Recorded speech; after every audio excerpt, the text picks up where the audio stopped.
Brent crude अगर $100 पहुंचा तो भारत की जेब पर बड़ा झटका लग सकता है। हम आपको डरा नहीं रहे, बल्कि वो बता रहे हैं जिसका अनुमान दुनिया के कई दिग्गज बैंकर्स लगा रहे हैं। और हाल ही में मॉर्गन स्टैनली ने दावा किया है कि क्रूड ऑयल की ये तेजी सिर्फ शुरुआत हो सकती है। तो क्या सच में ग्लोबल इकोनॉमी बदलने वाली? पहले समझिए कि क्या कह रहा है मॉर्गन स्टैनली।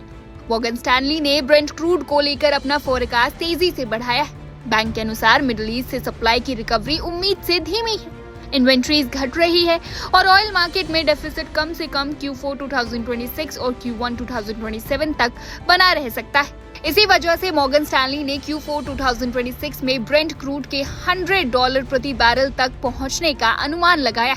अब सवाल ये है कि फोरकास्ट में कितना बड़ा बदलाव किया गया है। Q3 2026 के लिए पहले ब्रेंट का अनुमान $75 था, जिसे बढ़ाकर $90 कर दिया गया।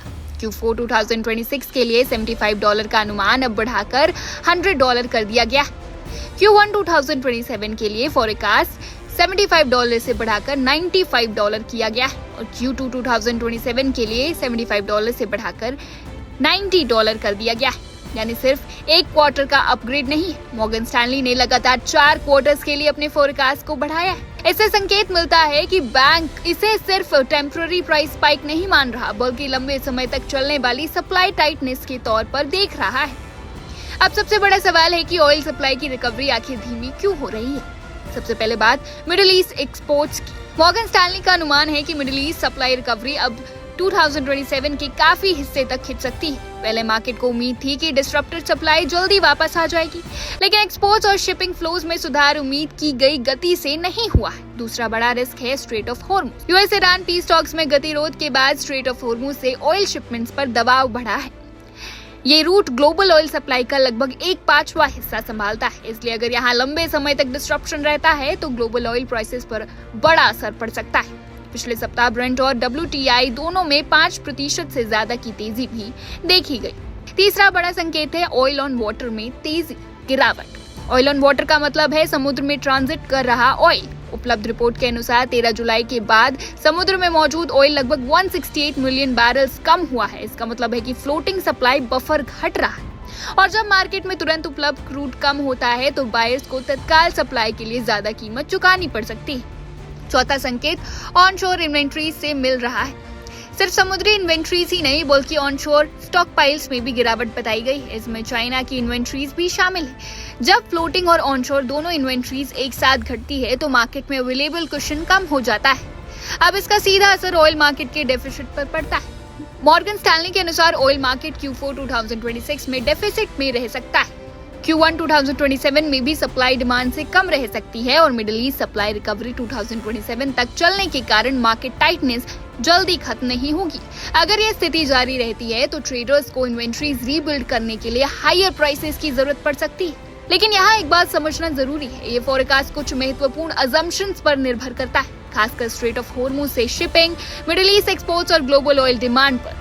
और इसी कहानी का एक बेहद महत्वपूर्ण हिस्सा क्रूड ऑयल नहीं, बल्कि रिफाइंड डीजल या gas oil market. Ice gas oil करीब $175 प्रति बैरल पर है, जबकि ब्रेंट क्रूड करीब $92 प्रति बैरल के आसपास है। इससे गैस ऑयल क्रैक स्प्रेड करीब $75 प्रति बैरल पहुंच गया है। क्रैक स्प्रेड का मतलब क्रूड ऑयल को रिफाइन करके मिलने वाले प्रोडक्ट और क्रूड की लागत के बीच का अंतर है। सामान्य तौर पर ये रिफाइनरी प्रॉफिटेबिलिटी का संकेत होता है। करीब $75 का स्प्रेड रिकॉर्ड हाई लेवल है और यही बताता है कि डीजल और मिडिल डिस्टिलेट प्रोडक्ट्स में फिजिकल टाइटनेस काफी गंभीर हो सकती है। अब high gas oil crack spread से 3 बड़े संकेत मिलते हैं। पहला, रिफाइनरीज डीजल की मजबूत कीमतों से फायदा कमा रही है। दूसरा, ट्रांसपोर्ट, लॉजिस्टिक्स, एग्रीकल्चर और इंडस्ट्रियल यूजेस के लिए फ्यूल कॉस्ट बढ़ सकती है। और तीसरा, डीजल महंगा होने से इन्फ्लेशन और कोर गुड्स इन्फ्लेशन पर दबाव बढ़ सकता है। हालांकि इतना ऊंचा क्रैक स्प्रेड लंबे समय तक बना रहना मुश्किल हो सकता है, क्योंकि ऊंची कीमतें डिमांड डिस्ट्रक्शन का कारण बन सकती है। रिफाइनरी रन रेट में बदलाव हो सकता है और ऑल्टरनेटिव सप्लाई भी मार्केट में आ सकती है। अब अगर ब्रेंट $100 के करीब जाता है और डीजल क्रैक स्प्रेड भी ऊंचा रहता है तो इसका असर सिर्फ एनर्जी स्टॉक्स तक सीमित नहीं रहेगा। एयरलाइंस की फ्यूल कॉस्ट बढ़ सकती है। ट्रकिंग और लॉजिस्टिक्स कंपनियों के मार्जिन पर दबाव आ सकता है। केमिकल्स, पेंट्स, टायर्स और पैकेजिंग कंपनियों की इनपुट कॉस्ट बढ़ सकती है। डीजल महंगा होने से फूड और दूसरी कमोडिटीज की ट्रांसपोर्टेशन कॉस्ट भी बढ़ सकती है और सेंट्रल बैंक्स के लिए इन्फ्लेशन को कंट्रोल करना मुश्किल हो सकता है। एक अन्य रिपोर्ट के अनुसार ग्लोबल ऑब्जर्व्ड ऑयल इन्वेंट्रीज जुलाई में 69 मिलियन बैरल्स घटी और मिडिल ईस्ट कॉन्फ्लिक्ट शुरू होने के बाद कुल गिरावट लगभग 410 मिलियन बैरल्स रही। उसी रिपोर्ट में Q3 2026 के लिए करीब 1.8 मिलियन बैरल्स पर डे का ऑयल मार्केट डेफिसिट बताया गया। अब बात करते हैं भारत क्रूड ऑयल का एक बड़ा इंपोर्टर है, इसलिए ब्रेंट की तेजी का सीधा असर ट्रेड डेफिसिट, रुपी और इन्फ्लेशन पर पड़ सकता है। ऑयल मार्केटिंग कंपनीज के लिए अगर रिटेल फ्यूल प्राइसेस तुरंत नहीं बढ़ते तो मार्केटिंग मार्जिन्स पर दबाव आ सकता है। वही अपस्ट्रीम प्रोड्यूसर्स को हायर क्रूड प्राइसेस से फायदा मिल सकता है।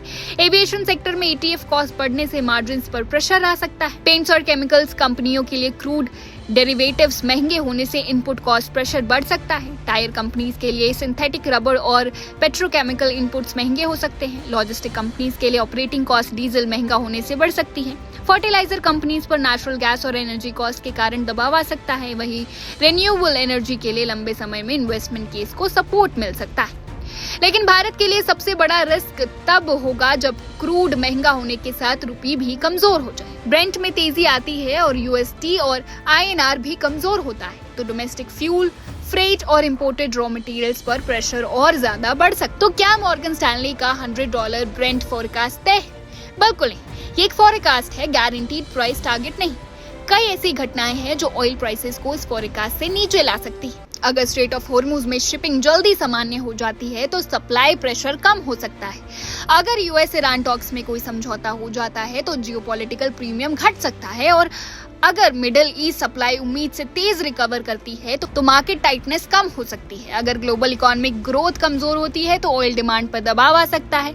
हाई प्राइसेस खुद डिमांड डिस्ट्रक्शन का कारण बन सकती है। इसके अलावा US शेल प्रोडक्शन या दूसरी नॉन ओपेक सप्लाई बढ़ सकती है और अगर चाइना और दूसरे बड़े इंपोर्टर्स की क्रूड डिमांड गिरती है तो प्राइसेस पर दबाव आ सकता है। रिपोर्ट में यह भी बताया गया कि हाई प्राइसेस और सप्लाई चेन डिस्ट्रप्शन के कारण ऑयल कंजप्शन पर दबाव बन सकता है। इसलिए सप्लाई डेफिसिट के बावजूद डिमांड वीकनेस ब्रेंट की तेजी को सीमित कर सकती है।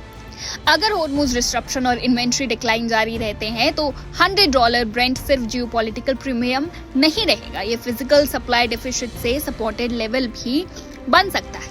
भारत के लिए इसका मतलब होगा इंपोर्टेड इन्फ्लेशन, रुपी पर दबाव और फ्यूल सेंसिटिव सेक्टर्स में मार्जिन रिस्क। आपकी इस पर क्या राय है? कमेंट सेक्शन में हमें जरूर बताएं। फिलहाल बस इतना ही। इस खबर से जुड़ी तमाम अपडेट्स और शेयर मार्केट की जानकारियों के लिए देखते रहिए गुड रिटर्न्स।